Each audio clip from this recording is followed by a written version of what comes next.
সংস্কারের অভাবে খানাখন্দে ভরা হিলি স্থলবন্দরের রাস্তাঘাট।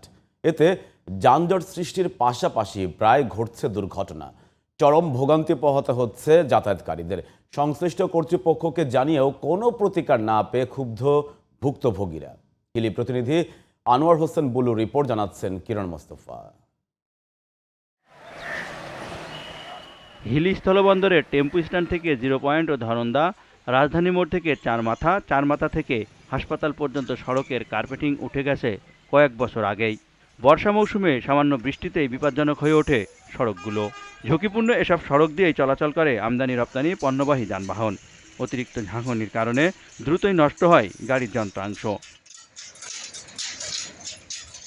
গুরুত্বপূর্ণ এসব সড়ক সংস্কার না করে বারবার জোড়াতালি দিয়ে চলাচলের উপযোগী করে কর্তৃপক্ষ। এতে চরম ভোগান্তি পোহাতে হচ্ছে চালকদের। মাঝে মধ্যে কাজ করে ইট বিছায়, আবার ভেঙে যায়, আবার ইট বিছায়। এভাবে কি রাস্তা চলবে?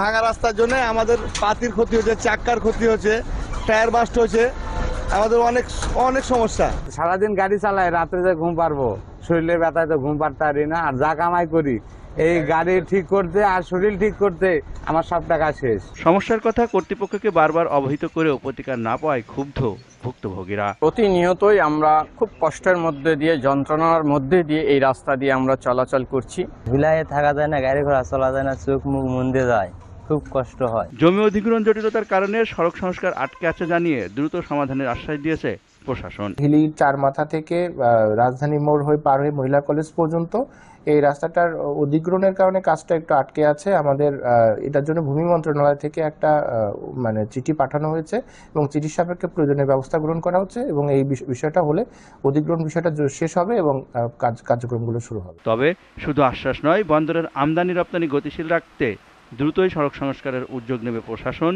এমনটাই চাওয়া স্থানীয়দের। কিরণ মোস্তফা, জিটিভি নিউজ।